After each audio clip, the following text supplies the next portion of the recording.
How are we, guys? The gloves are off with myself, Curtis Woodhouse, former English light welterweight champion, former British light welterweight champion.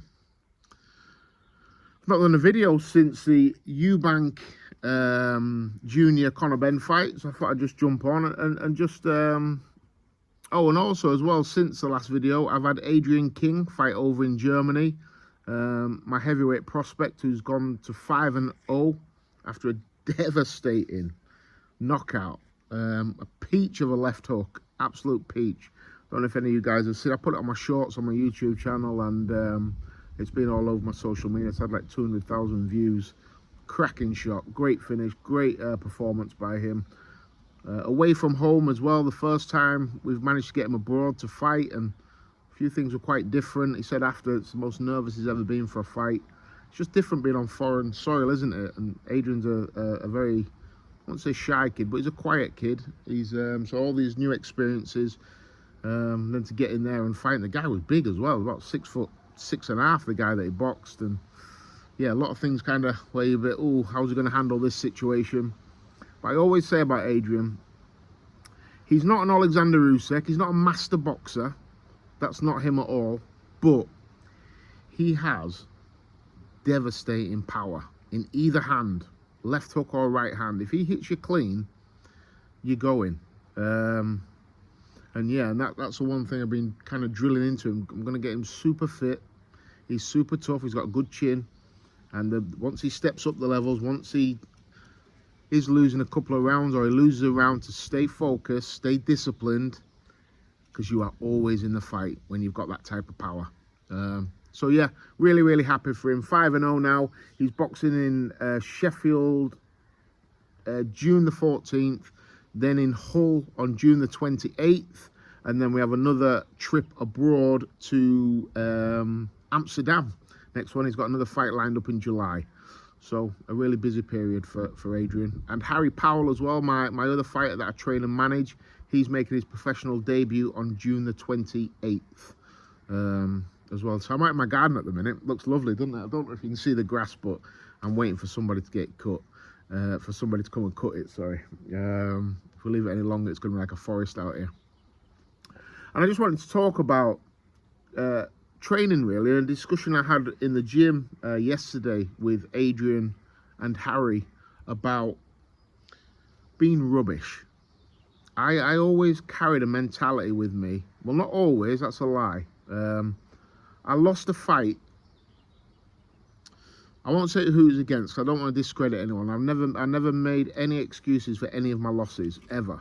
But I lost a fight one time because I didn't train properly. I didn't train as hard as I should have done, because I started to think that I was good. I started to think that I was something that I wasn't. I started to think that I'm quite good at this. I'm a quite good boxer. When I wasn't. I was rubbish. My strength was my fitness, my determination, my grit, and I had a bit of power. And I was coming to put it on you. But I couldn't outbox anyone. If me and my eldest son now, who's never boxed, had a boxing match where we could just stay at distance, at range, and jab and slip, and we did it for 6 rounds, he'd take rounds off me. 1,000,000% he would take rounds off me. I can't box. I can maybe box a little bit more than I'm giving myself credit for, but I always had that mentality after that fight, because it was after one of my biggest wins. I then went into this fight and I thought I was better than what I was, and I lost. And after that fight, I always had that mentality of, I am rubbish. I need to remember who I am and what I am. And I am not a very good boxer. I need to be super fit.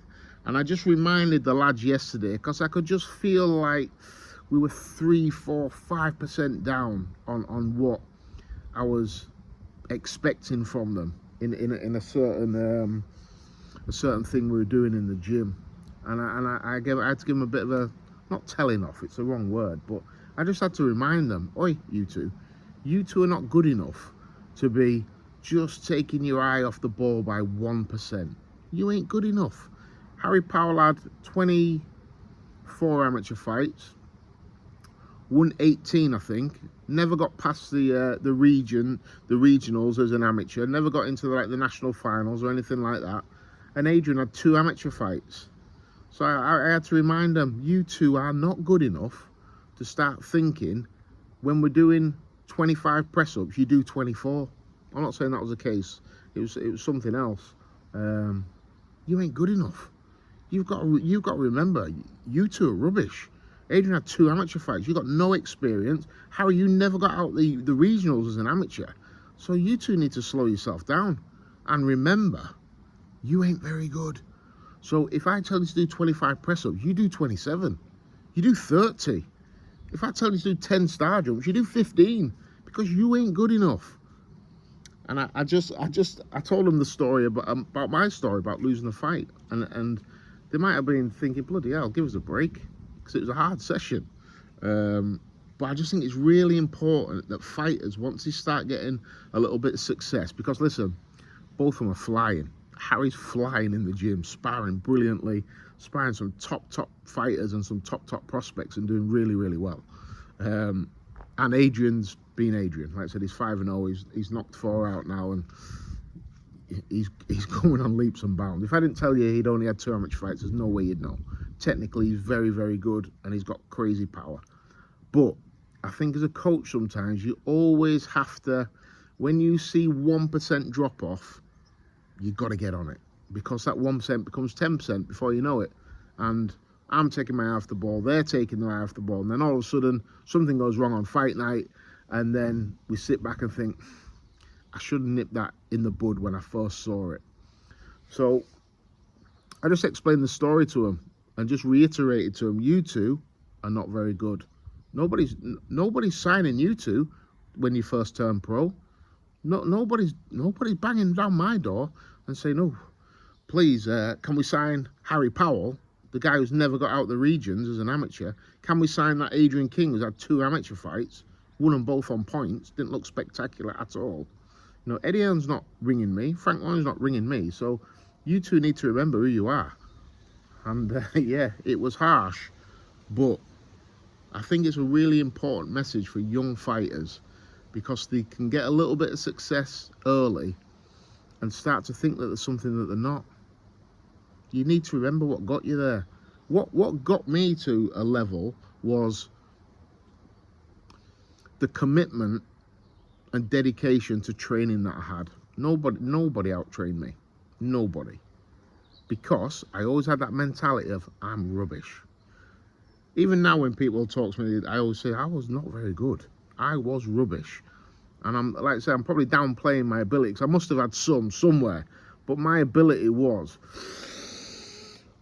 I'm fit, I'm strong, and I'm coming. And rounds 8, 9, and 10, I can get on top of you. I've beat so many people that are miles better than me. When I say miles better, I'm on about technically faster, punched harder, better feet. Everything you think boxing-wise, they were better than me. But I always had the mentality after that defeat was, I'm rubbish. So I need to live like I'm rubbish. I need to train like I'm rubbish. When everyone else goes home, I've got to be in there doing my footwork, you know, rolling my head. I'm left-handed. So my left hook was always good, but my right hand was rubbish. So it took me probably 15 fights in before I first knocked someone out with the right hand. All my stoppages earlier were with left hooks, really. But just drilling it over and over and over again. And if I'd not had that mentality of I'm rubbish, then I'd have just been like, oh, well, like I was at football, I'm left-footed. And I used to say, this sounds terrible, but I used to say to people all the time, I was like, listen, God gave me a left foot so good, I don't need to practice my right foot. And it was always a bit of a laugh and a joke. But then after a bit, people that were practicing started to catch me up, because I had the mentality of, I'm really, really good. And I was at a young age, and that cost me. So I suppose what I'm trying to say is, what we learn as fighters ourselves, it's really important that we pass that on, and we pass on the really, really painful lessons that we learn. So hopefully our fighters don't need to learn them same lessons. You know, we need to, I mean, not everybody that trains fighters has boxed or ever kind of had any time in a boxing gym at all, which is another video for another day. You know, I always say I would never let anybody teach me how to drive that can't drive, because driving's dangerous. But, you know, we're in a different world now where everybody's a boxing coach now. Honestly, I see so many boxing coaches where I wouldn't let a lot of them teach my dog how to bark. But yeah, the boxing coaches now. Crazy. But anyway, another video for another time, that is. But yeah, I think it's really important that the ones that are experienced, we pass on our harshest lessons to our fighters so they don't need to learn them. And yeah, I did that yesterday. And I came out of the gym thinking, oof, maybe I was a little bit harsh there. Because I could see both of them looking at me like, oh man, what have we done wrong? And they hadn't really done anything wrong. And maybe it was just me just pulling them up on something that wasn't even there to be pulled up on. But it was something I was thinking about earlier. And maybe I just not took it out on them. It's a wrong phrase, because I'm trying to help them, and I just pulled them up on something really, really minute, and went off on a 5-minute tirade to them about, like, you two are rubbish. So train rubbish. Train like you're useless. Do extra. Never ever start thinking, oh, I'm good at this. So then all of a sudden you're taking your eye off the ball and there's somebody ranked below you that's training rubbish. And never let anybody overtake you.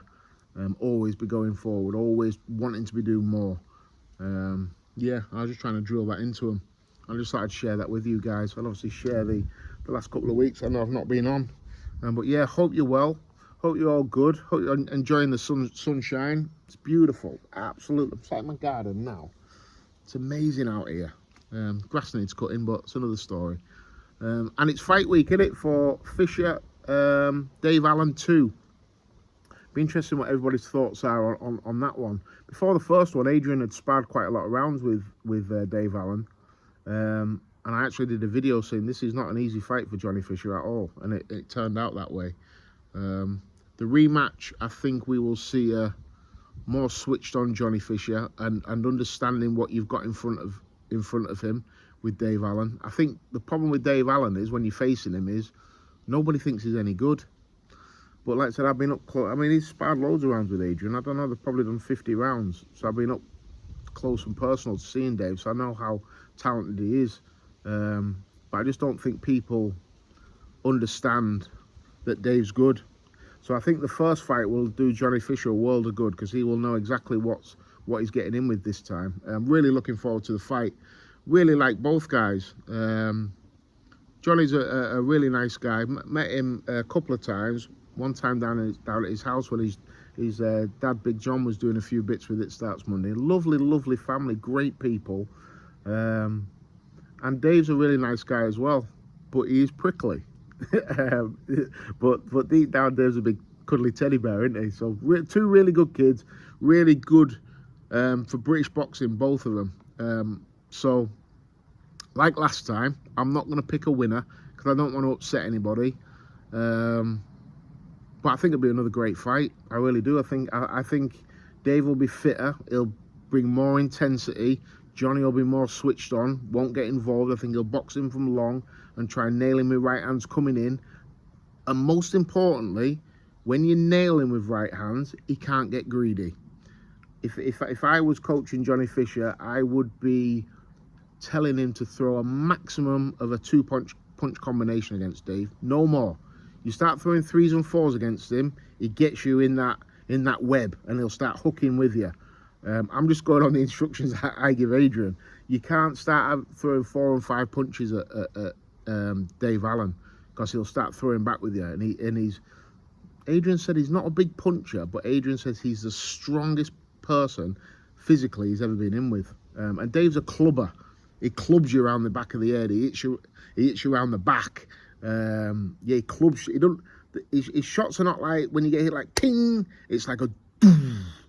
I hope I've explained that well. But anyway, I think it's going to be a great fight. I really do, and I think tactics will play a big part. And whoever gets it right on the night will win the fight. But I wish both men all the very best, because I like both of them.